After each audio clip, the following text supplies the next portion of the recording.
Have you ever noticed that time plays favorites? If you are stuck in a boring meeting or if you are waiting for test results, 5 minutes can feel like an absolute eternity. But when you are laughing with your favorite people or completely lost in a creative project, an entire afternoon vanishes in what feels like a blink. Why does a minute of suffering feel like an hour, while an hour of joy feel like a minute? To the clocks on our walls and the scientists in their labs, a second is a second. It is rigid, measurable, and fixed. But to the human spirit, time is a fluid, living thing that stretches and snaps based on what we are feeling. Today, we are going to explore this beautiful paradox. We are looking at it through two completely different lenses: the cold, fascinating world of modern science and the deep, ancient wells of spiritual wisdom. By the end, you might just look at your watch and your life a little bit differently. Let's start with science. For a long time, humanity thought of time the way Sir Isaac Newton did, as a giant universal cosmic clock ticking away at the exact same speed for everyone, everywhere. But then came Albert Einstein, and he completely shattered the idea with his theory of relativity. Einstein proved that time is not fixed at all. It is physical and it changes depending on two things: how fast you are moving and how much gravity is pulling on you. Imagine two twins. One stays on Earth and the other hops into a spaceship and travels near the speed of light. When the space traveling twin returns, they actually be younger than the twin who stays behind. Time literally slowed down for them because they were moving faster. Similarly, gravity wraps time. A clock placed on the peak of Mount Everest, where gravity is slightly weaker, will tick just a tiny bit faster than a clock at a sea level. So, right off the bat, science tells us that time is not absolute. The universe itself allows time to bend. But we don't live at the speed of light and we don't feel the microseconds of gravitational wrapping. So, why does time feel fluid to us in our everyday lives?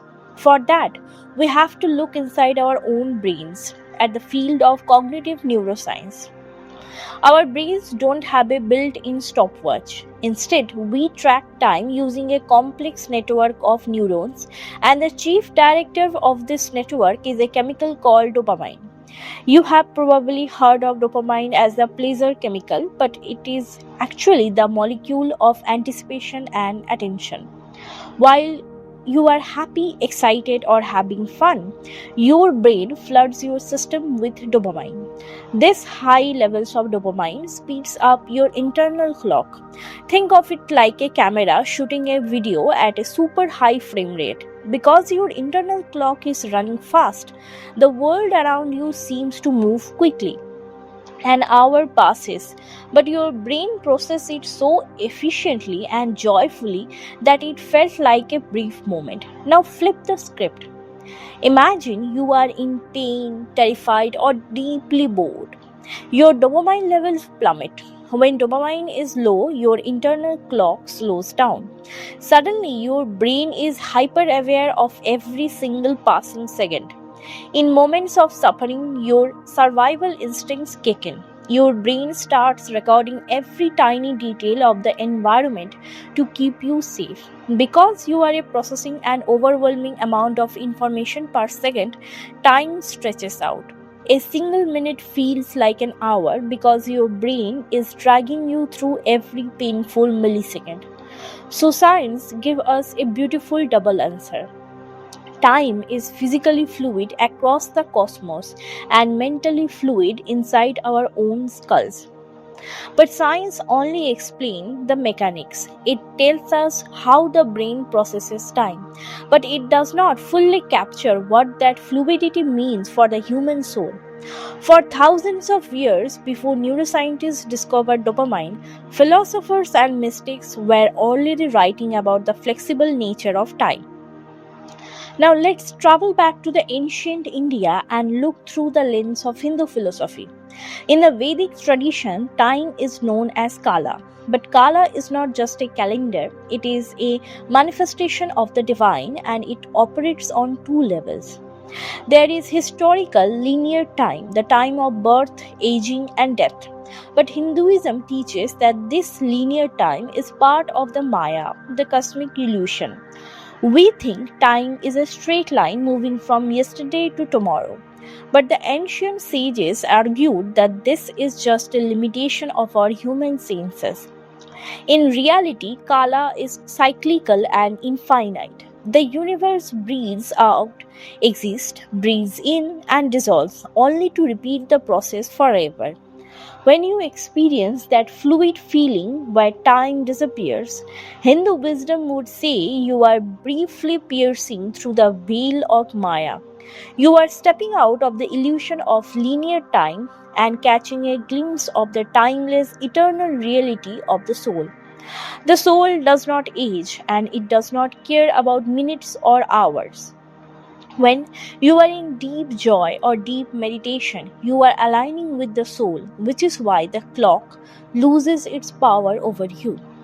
Now let's pivot to a different spiritual tradition, Sufism, the mystical branch of Islam. Sufi mystics have a beautiful saying: the Sufi is the son of the present moment. In Sufism, the past is nothing but a memory, and the future is nothing but a dream. Neither of them actually exist. The only thing that is real is what they called now, the eternal now.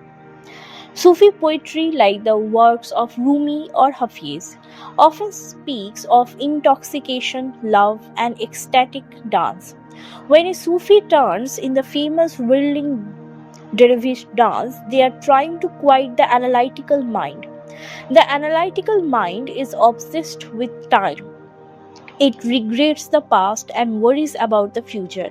But when you enter the state of pure unconditional love, the mind goes quiet and you enter the eternal now. In this state, time does not just fly by, it ceases to exist. An hour of joy feels like a minute because for the 1 hour you step out of the river of time entirely. You were not waiting for the next second. You were not clinging to the last one. You were just there. Suffering, on the other hand, is almost always tied to resistance. When we suffer, we are desperately wishing to the present moment was different. We want to escape it. By resisting the present moment, we tie ourselves tighter to the clock, counting every second until the pain stops. This is why suffering feels so long. It forces us to live squarely in the heavy, grinding gears of the linear time. When we bring these two lenses together, science and spirituality, we see a stunning harmony.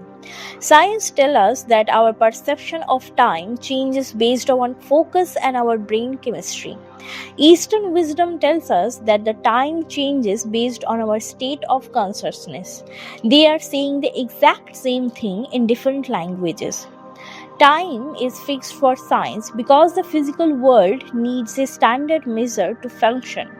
We need clocks to meet up, to build things, and to navigate the physical universe. But time is fluid for the soul because soul belongs to the realm of experience, not measurement.